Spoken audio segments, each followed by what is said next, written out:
Thanks, sir. Richard. All right, appreciate it. All right, good morning.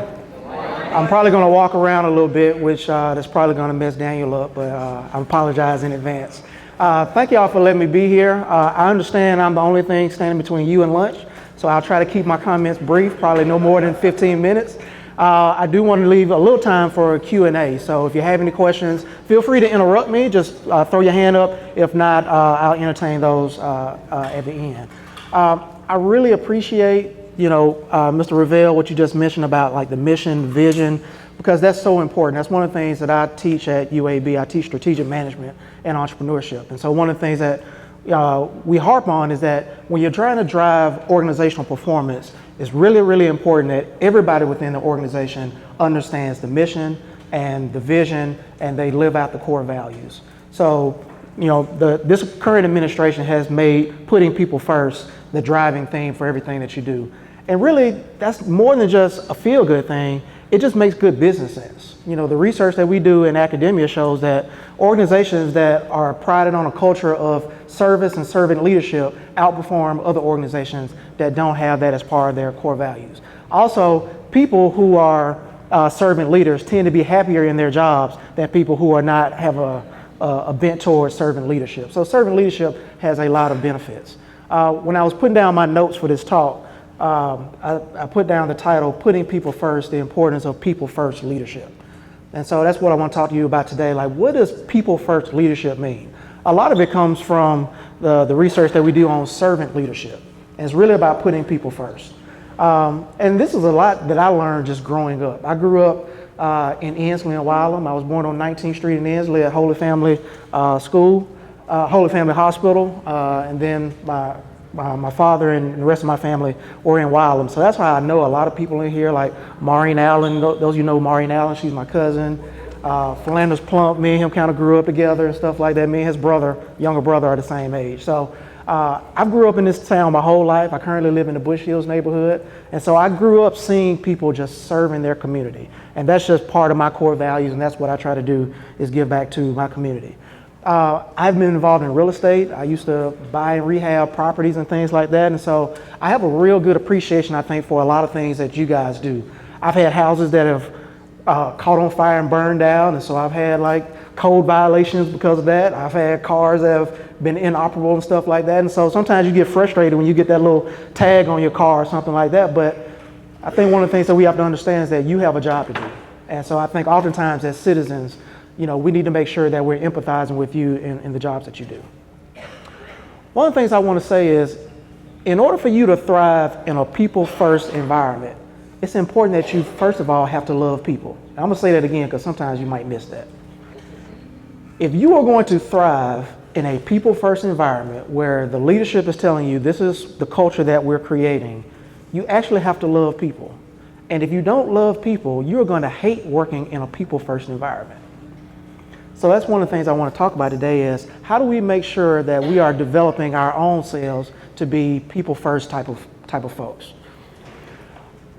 As a professor at UAB, I'm a public servant, just like you are. And so as public servants, we have a responsibility that the public has on us. Our paychecks are not paid by some company or something like that. They're paid by taxpayer dollars.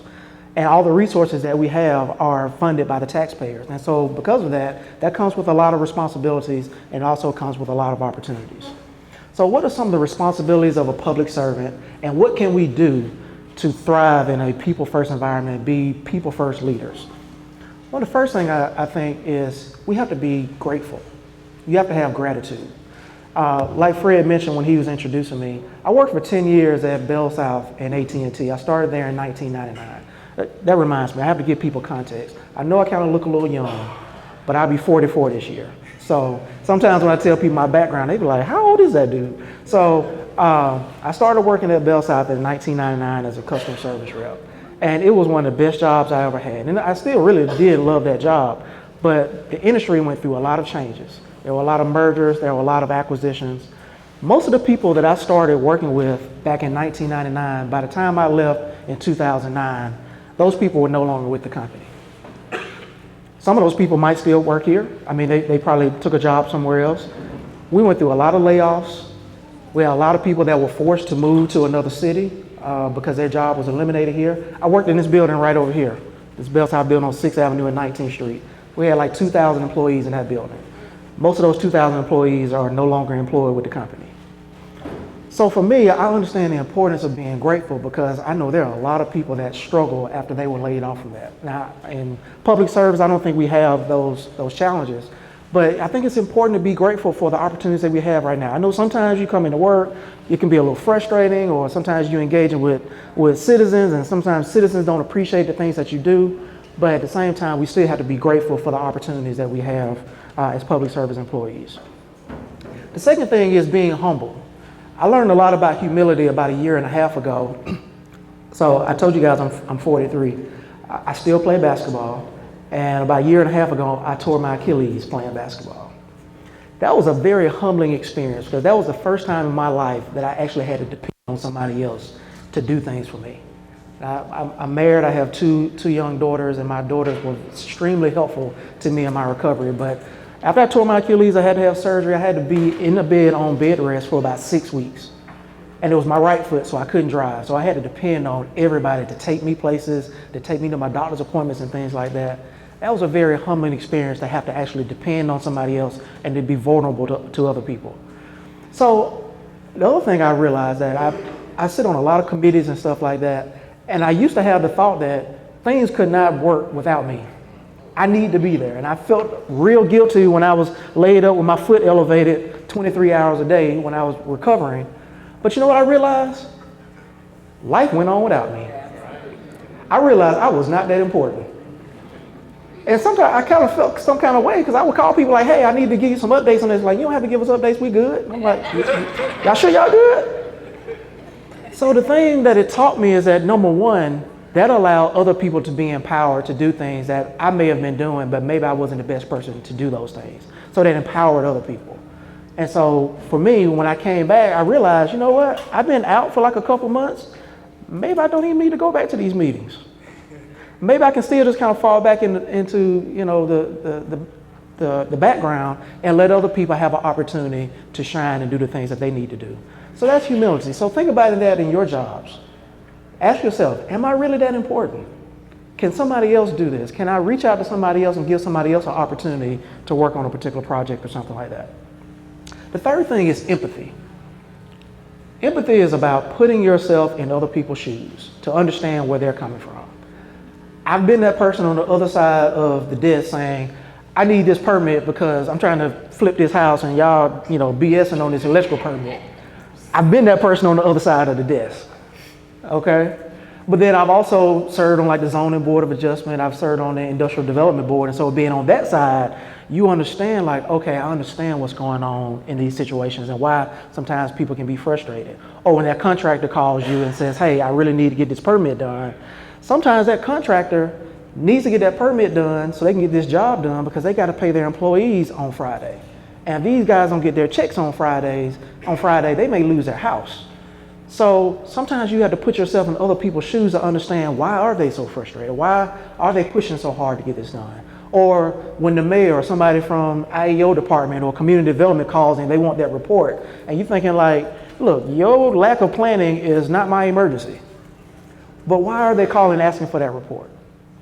So one of the things that I really appreciate doing, particularly in my sphere, is working in somebody else's shoes for a day. I don't know if that's possible in this organization, Mr. Ravel, but some of you guys that work out in the field, maybe if you get an opportunity to actually sit at the desk with the person that's giving, you know, the orders or that you engage with, to understand what does it look like from their perspective on a day-to-day basis.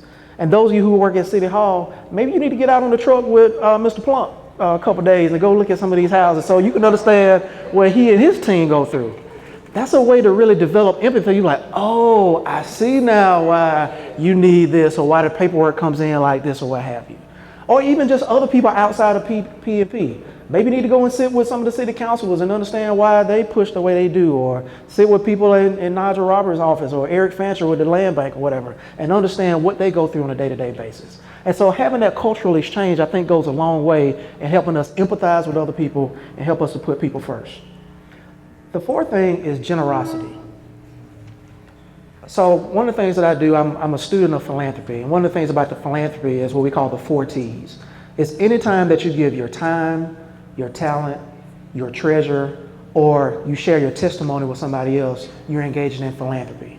So are there ways that we can be more generous to our coworkers or be generous to our citizens by offering our time? Sometimes we may need to go out and work with that neighborhood association and understand what they're going through when they're trying to understand the whole framework process. And I don't understand why y'all come to do another listening meeting. Don't y'all come out here not another day and ask me what I want to see in my community, because I already told you. And you're like, well, you want me to engage with you, right? And so sometimes you have to go and just sit with them and stay in communication. That's one thing me and Mr. Ravel talked about this morning. It's just the importance of staying in constant communication with people in our community so we can understand where they're coming from. So that may mean that you're going to have to share some of your time and invest it in them. Sometimes it means you're going to share your talent. Everyone in this room has some kind of knowledge, some kind of skills, some kind of ability that you can invest into our community. And in doing that, it can help us share generosity and also develop empathy. And then they may be a lot more accommodating to you when you come out and want to engage with them because they know how much you care. One of the things that I learned in one of my previous jobs, we had a saying, people don't care what you know until they know how much you care. And that's something I've always internalized. So you have to show people you care before they're interested in how smart you are. The 5th thing is love. And we don't often talk about love at work, but love is important. And sometimes we have to ask ourselves, do we really love our coworkers? I know sometimes we don't love all our coworkers. We love some of them. We may not love all of them. But if you're going to thrive in a people-first environment, you have to ask yourself, do I really love my coworkers, and do I really love our citizens? And if you don't, is there some kind of way that you can really establish that love, and can they love you? And so sharing that love, I think, is important. Related to that is passion. Passion for your job. I'm not going to ask you to raise your hand. How many of you really hate your job? Don't raise your hand. Don't raise your hand. Just keep smiling. Just keep smiling. Nobody will know how much you hate your job. If you hate your job, you are not going to be happy in a people-first environment. And if you hate your job, you have to ask yourself, why do I hate it so much? And maybe I'm just in the wrong job. There are plenty of jobs throughout the city of Birmingham, right? Maybe you need to find another position that can really align with your passions. So sometimes we have to ask ourselves, what am I really passionate about? What am I really passionate about? And if I can find a job that can really align with my passion, I can be happier. And if I'm happier, I'm probably going to love my coworkers more, I'm going to love citizens more, and I'm going to serve in a much better manner. My dad worked at U.S. Steel for 30 years and retired. So did my grandfather worked there too for 42 years. One of the things they always told me, and they worked really hard. My granddad was a coal miner at U.S. Steel. My dad was a steel worker. But one of the things they always told me, even though they worked 16 hours a day, sometimes 3 days a week, they worked these double shifts. They say, you never want a job where you're always looking at the clock, thinking about when is it time to go. If you are extremely happy on Friday morning because the weekend is here, and you get really depressed on Sunday night because you got to go back to work on Monday, you might be in the wrong job. You might be in the wrong job. And so that was something that always stuck with me. So I never wanted a job where I'm constantly looking at my watch thinking, is it time to go yet? Is it time to go yet? So if you don't feel like the job that you're working right now is in alignment with your passion, be courageous and have that conversation with your manager or your manager's manager or Mr. Ravel, and then let them maybe find another opportunity for you, hopefully within the city of Birmingham, that is much more in alignment with what you're really passionate about, because that way you can serve people better.